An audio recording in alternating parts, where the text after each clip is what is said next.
what's up, y'all? It's Papa What's Cracking. And Steve about to react to this vid is titled Why the Best Black Actors Refuse to Film with Tyler Perry. Oop. I mean, I've already given my opinions about Tyler Perry films over the years. I said what I said. Not a fan. And I guess other black actors are not either. Let's hear what they gotta say. Let's watch. A lot of stuff that's on today. Oh, Spike Lee really is coonery buffoonery. Oh.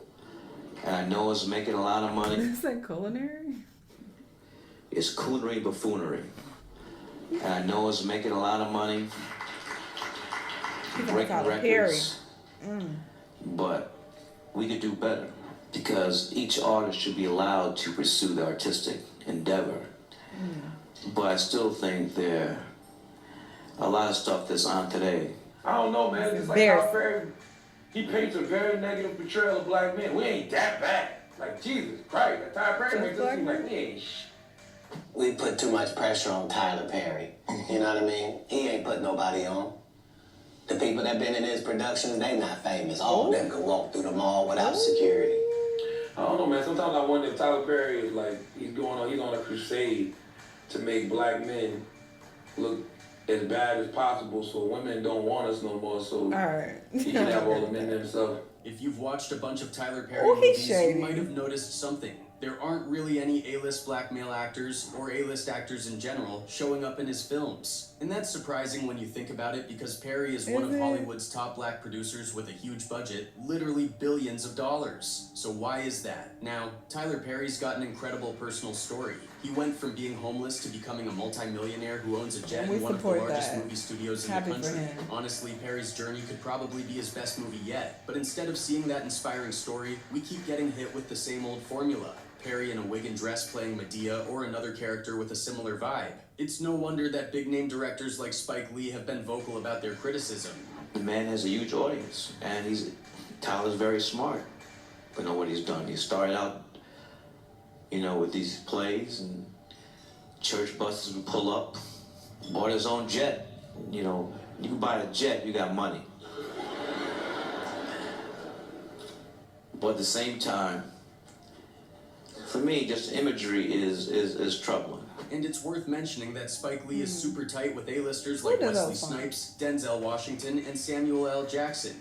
So his words carry a lot of weight in the industry. Hello, I'm Wesley Snipes. I want to talk about my friend Spike Lee. It's pretty well known that Spike Lee and Tyler Perry haven't always been on the best of terms. Despite both being influential voices in black cinema, they've had their fair share of disagreements. While both of them have made significant contributions to showcasing black culture on screen, they've taken very different paths to do so. The tension between them really started to get public attention around 2009, when Spike Lee, who's never been one to hold back his opinions, criticized Perry's films and TV shows. He called them out for what he saw as coonery and buffoonery, essentially saying that Perry's work was reinforcing negative stereotypes about the black community. It's coonery buffoonery. And I know it's making a lot of money, breaking records, but we could do better. Spike didn't hold back in an interview with Black Enterprise, where he compared Perry's content to the type of stereotypical depictions found on what he called the idiot box, a pretty harsh jab at TV in general. A lot of this is on us. You vote with your pocketbook, your wallet, you vote with your time sitting in front of the idiot box. Sure, he acknowledged that Perry is smart and knows how to draw in an audience. And let's be real, Perry does have a massive fan base, and he's no slouch when it comes to creating content that people love. But Spike wasn't too happy with the image Perry's movies and shows were promoting. He basically accused Perry of pandering to what would get the best ratings, even if that meant playing into harmful stereotypes. And honestly, a lot of people think Spike might have a point. Tyler Perry's brand of comedy often leans on simplistic and stereotypical portrayals. And while he argues that he's creating jobs for black actors and making tons of money, critics say that's not a good enough reason to keep pushing those kinds of images. It's like saying that just because a crack dealer or a heroin dealer is making money and keeping some cash in the community, that somehow justifies the harm they're causing. Or think about big corporations that make tons of money and employ a lot of people, but also push out smaller companies with quality products because they flood the market with cheap goods. The point is, making money doesn't automatically mean what you're doing is right or good for the community. Spike Lee, on the other hand, has always been about creating movies that celebrate black culture without falling into those old, tired stereotypes. Sure, his films may not always be blockbusters at the box office, but Spike's proud of the stories he tells. For him, it's all about showing love and respect to the black community through his art. But Tyler Perry didn't just sit back and let Spike Lee's criticism slide.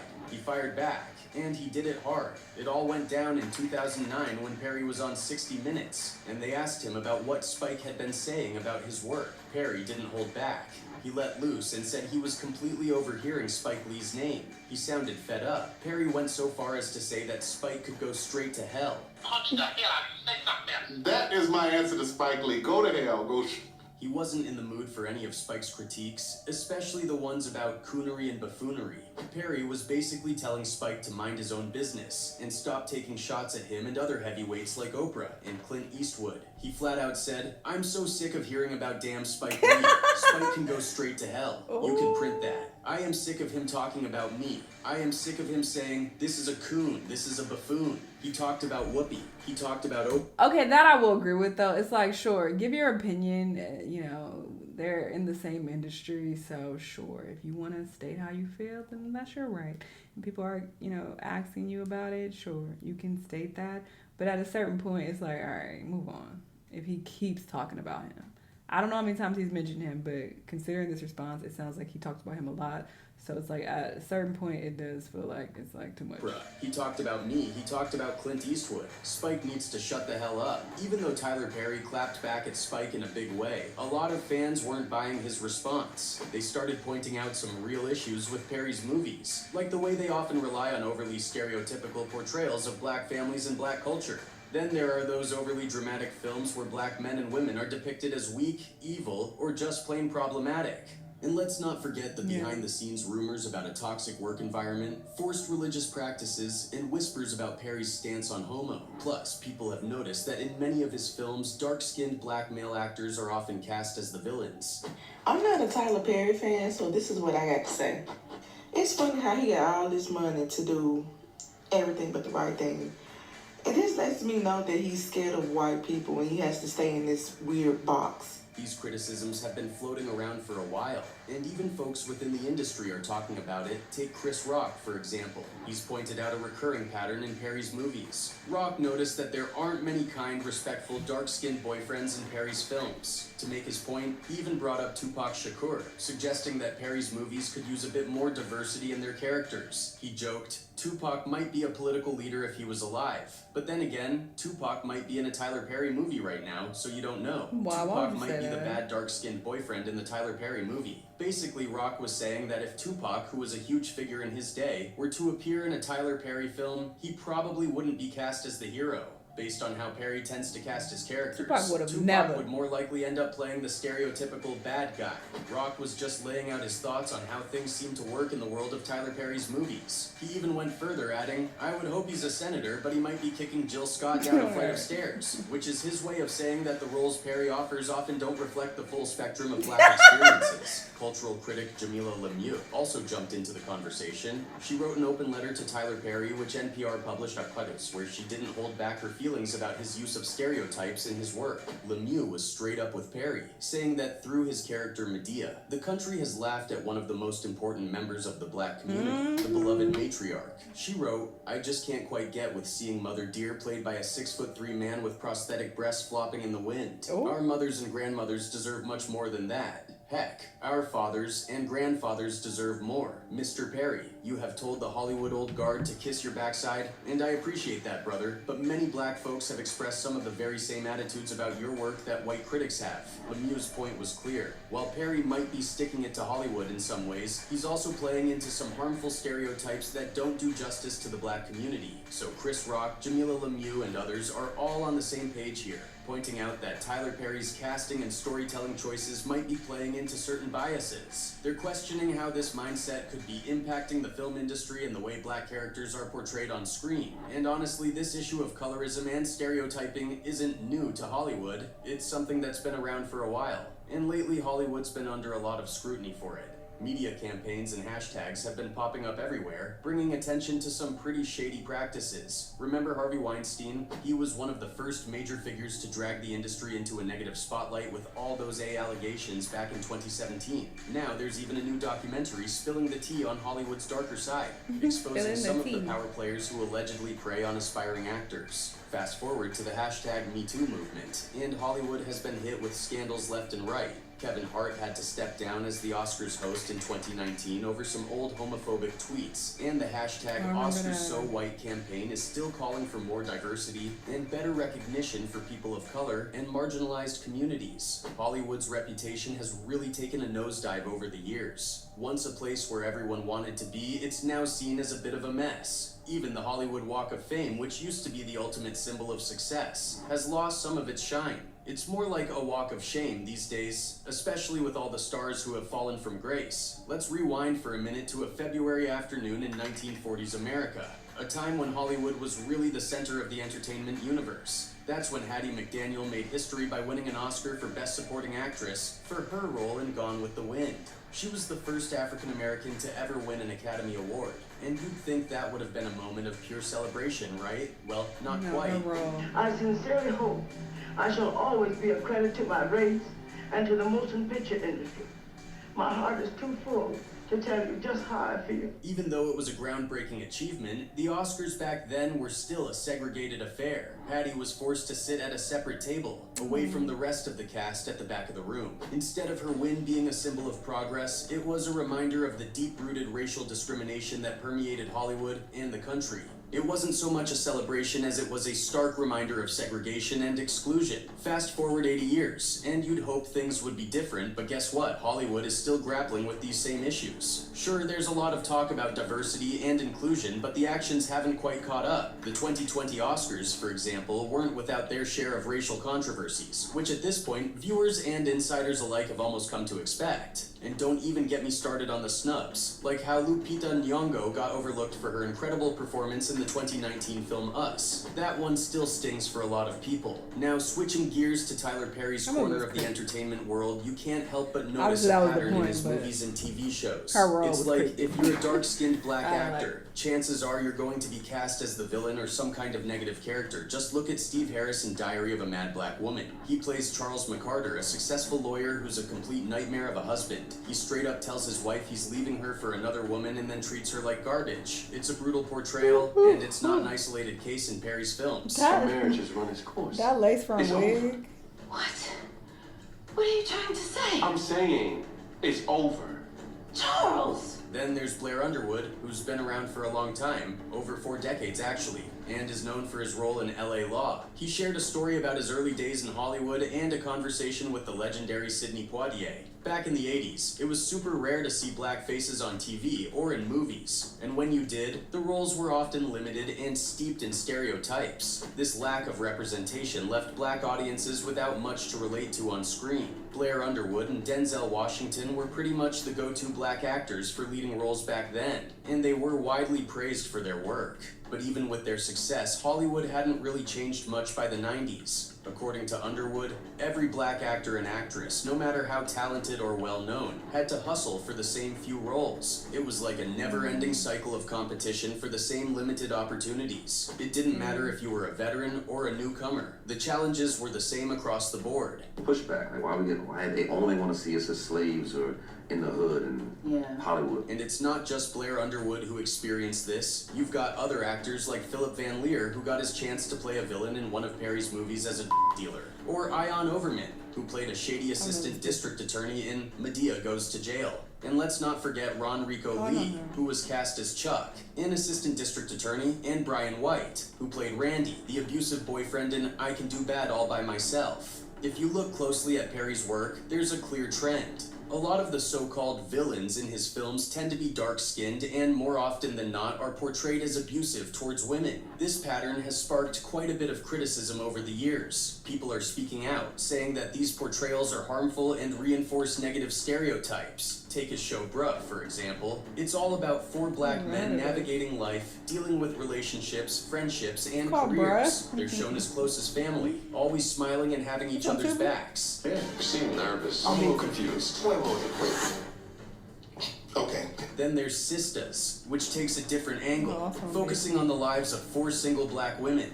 The tagline, "Single but never solo," suggests it's about their journey through singlehood with all its ups and downs, single but never solo. No, that's not her from Real Housewives of Salt Lake City. Jen. I thought that was Jen.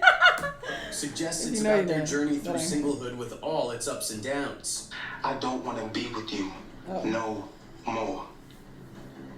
But here's the twist. The promotional materials for the show often feature the women individually rather than together. It's a subtle thing, but it could imply that while they're single, they're still on individual journeys. The series dives deep into their dating lives, careers, friendships, and everything in between, showcasing a more complex and varied portrayal of black women than some of Perry's previous work. Tyler Perry's movies always get people talking on social media, especially on platforms like X. A lot of folks have mixed feelings about how Perry portrays black women in his films, especially when it comes to the drama around relationships and the struggles they face because of the men in their lives. Some critics say Perry seems to focus too much on the hardships black women go through because of men, making his movies a bit repetitive and one-dimensional. But on the other hand, some people argue that Perry is just highlighting real-life issues that many black women can relate to, which makes his work resonate with a lot of viewers. And then there's the comedy style of Medea, Tyler Perry's iconic character. Medea is hilarious for sure, but some people think there's more to this than just laughs. Dave Chappelle, for instance, has a pretty strong opinion on this whole thing. Back when he was on Oprah's show, Chappelle threw out a big question.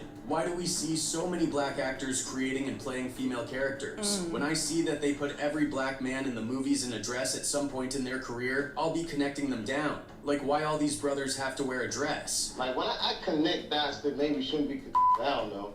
But certain dots, like when I see that they put every black man in the movies in a dress at some point in their career. Chappelle shared a personal story to illustrate his point. He talked about a time when he was shooting a movie with Martin Lawrence, and he walked into his trailer and found a dress waiting for him. At first he thought there was a mix-up, but then he realized it was meant for a scene where his character was supposed to escape from jail by dressing up as a Chappelle was immediately like, "No way, I'm not doing that. This wasn't part of the plan." The crew tried to convince him, saying it was just a funny bit and that he should go along with it. But Chappelle wasn't having it. He stood his ground saying, "I don't need to wear a dress to be funny." Comes in, I think he's right, he's like, Dave, listen, you got this hilarious scene where Martin's sneaking out of jail, so he disguises you as a and he put this dress on. No, I'm not doing that. I don't feel comfortable with that. That should have been in the discussion. What? You don't feel comfortable with it? I mean, it's a hilarious bit. All the greats have done it. The pressure didn't stop there. The writers, directors, and producers all kept pushing him, but Chappelle remained firm. Eventually, they gave up and came up with a new scene that didn't involve the dress. Chappelle found it suspicious how quickly they rewrote the scene and was left wondering why they were so intent on him wearing a dress in the first place. Chappelle's stance wasn't just about the dress itself. It was about what he saw as a larger trend in the industry, where black artists were often asked to compromise in ways that seemed unnecessary or even degrading. He realized he wasn't the only one going through this. Many other black men in Hollywood had faced similar situations. For Chappelle, this was a wake-up call, making him connect the dots about the pressures black entertainers often face in the industry. Tyler Perry, however, had his own take on the whole dress debate. In an interview, Perry responded to Chappelle's comments by saying, "Look, Chappelle is one of the smartest guys I've ever seen, not just in comedy, but in deep thinking. If that's how it rolls in Hollywood, cool, but that ain't my story. Nobody told me to wear that dress but me. It's my $2 billion franchise, and it's always been my choice. I've done 19 movies since then, all by my own call. Maybe it's different for others, but for me, it's like putting on a work uniform. I'm not a guy who enjoys wearing a dress, but as an actor, it's a costume. It's like someone going to Walmart. You put on your uniform. For me, it's about putting on that uniform, going out, making people laugh, lifting them up, and giving them some encouragement. That's how I see it. And that's not my case, right? Nobody owned that dress. Right. But me. That's right. Nobody told me, a $2 billion franchise. Nobody told me to put it on. That's right. Nobody makes me put it on. Perry's words suggest he sees the Medea character and the act of wearing a dress as just another part of his job, something that allows him to entertain and inspire his audience. But there's another side to Perry's story that some people find a bit more troubling. Despite Perry being a major black entrepreneur, there are whispers that he might not be as supportive of other black creatives as he claims. Sure, he's built an empire with his own studios, and has made a big deal about lifting up the black community, but some folks think it's all a bit of a facade. Take, for example, the time Tyler Perry reportedly fired a bunch of writers from his hit TV show House of Pain after they asked for union contracts. The show was a big success, and Perry got a lucrative syndication deal, along with a spin-off called Meet the Browns. But when the writers wanted fair pay and benefits, Perry allegedly wasn't willing to play ball. He let 4 of the writers go, which stirred up a lot of drama in the industry. Terry Brown Jackson, one of the writers, told Deadline, "It was not a good look. I feel like I was slapped in the face. Like we were used. We were good enough to create over 100 episodes, but now when it comes to reaping the benefits of the show being syndicated and having other spin-offs from it, he decides to let us go unless we accept a horrible offer." Kelly Griffin, the head writer for House of Pain, wasn't about to let it slide either. She said, "While I'd like to see something positive come out of this for us, if this fight helps future black writers get what they deserve, that's a good thing." Perry, for his part, claimed he was writing everything himself now, but that didn't smooth things over. His union troubles didn't end there. In 2015, actor unions SAG-AFTRA and Actors Equity went after him, banning their members from performing in his play Medea on the Run because his production company wouldn't sign union contracts. So while Perry's managed to create a profitable empire and has become one of the most powerful voices in Hollywood, his reputation for fair treatment and support within the industry isn't as shiny as his success would suggest. Interesante. I mean, they do say that in order to become a billionaire, you gotta sell yourself out. You gotta throw some of your morals out the window, and you gotta fuck a few people over. That's what they say. I don't know. I ain't no billionaire, so I can't say. But yeah, I definitely have had my issues with his movies for sure, for many of the reasons that were mentioned in this video. But, you know, a lot of people like his shit, so sure, if you love it, then cool. You can continue to watch it, but, you know, people can have their opinions and feel the way they feel about how he portrays black people. So, you know, there's that. Anyway, y'all let me know what y'all think, and I'll see you on the next one. Bye!